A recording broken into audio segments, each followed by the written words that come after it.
in the 1980s. The world caught Pac-Man Fever. It wasn't just a game, it was a phenomenon. From merchandise and toys to cartoons and even movies, Pac-Man was everywhere, capturing the hearts of millions.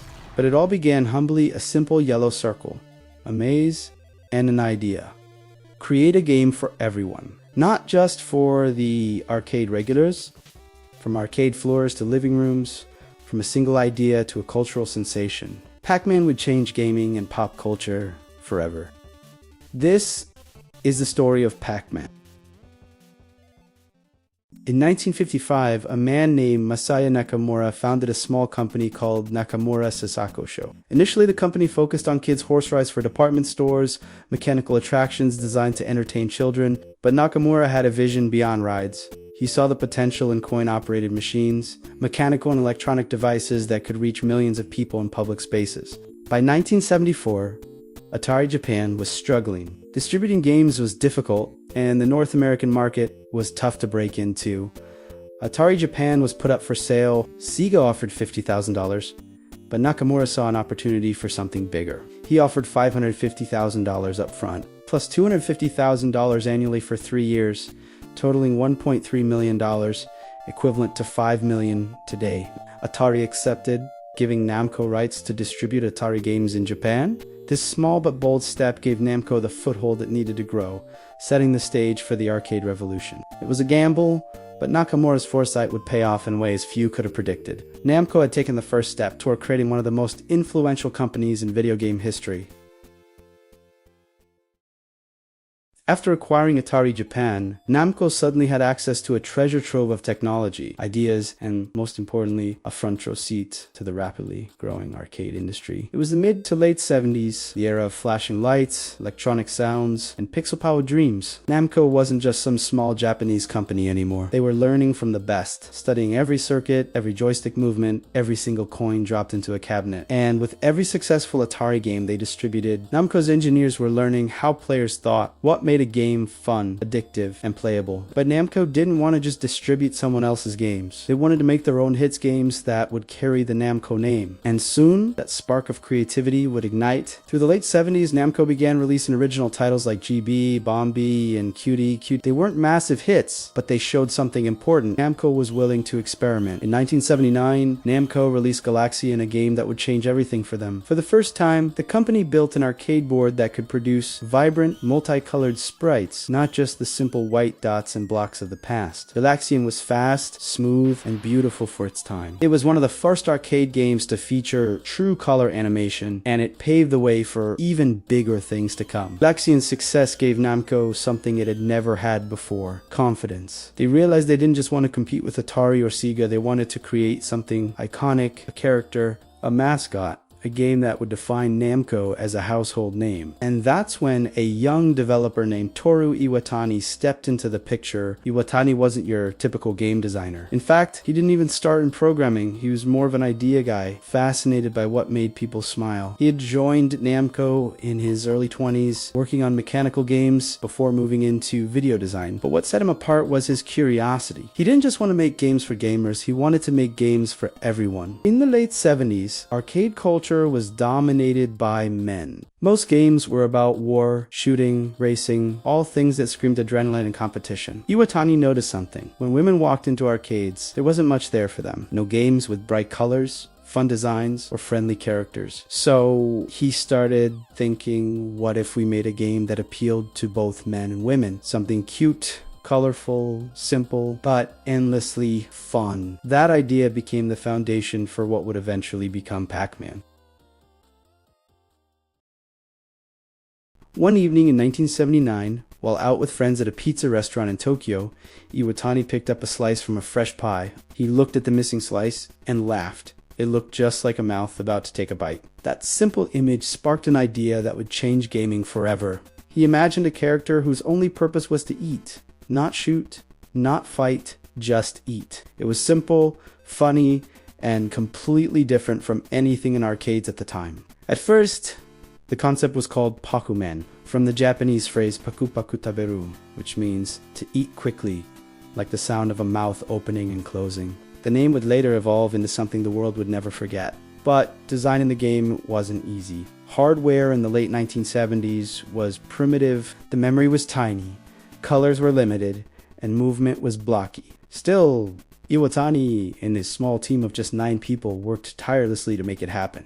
They designed a maze simple but addictive, where the player had to eat every pellet on screen. To make it challenging, Iwatani added for colorful enemies that moved in unique patterns, creating a perfect mix of tension and fun. Each ghost had its own personality.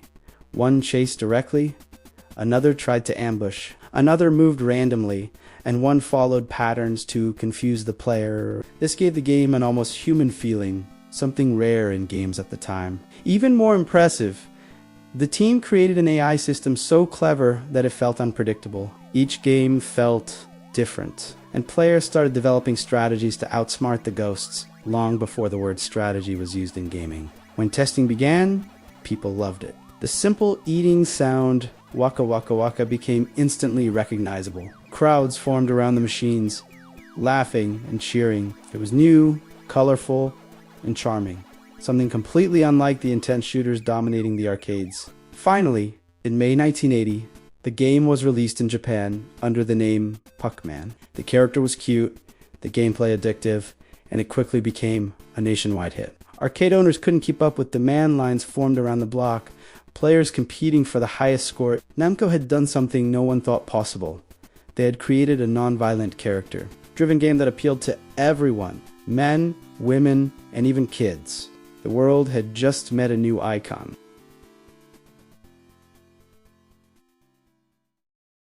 In 1978, Namco had opened its first international branch, Namco America, to distribute its growing library of arcade games overseas.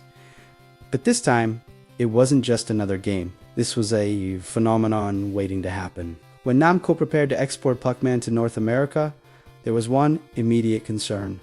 The name, the word Puck, sounded harmless in Japanese. But in English, with a single scratch on the cabinet paint, it could easily become a very different word. So, to avoid vandalism and controversy, Namco decided to change the name from Puck-Man to Pac-Man. It was a small change that would soon become one of the most recognizable names in entertainment history. In October 1980, Pac-Man made its official debut in the United States through Midway, a company known for importing and distributing Japanese arcade hits.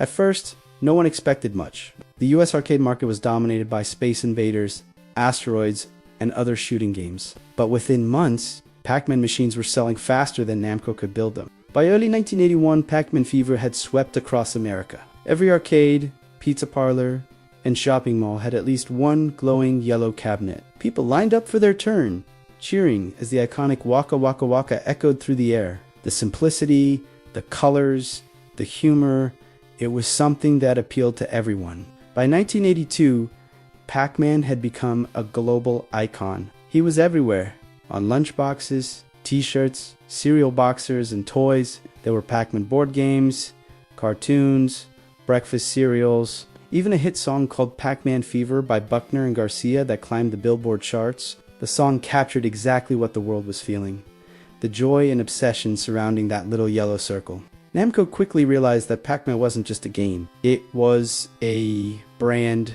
They licensed the character to a variety of partners.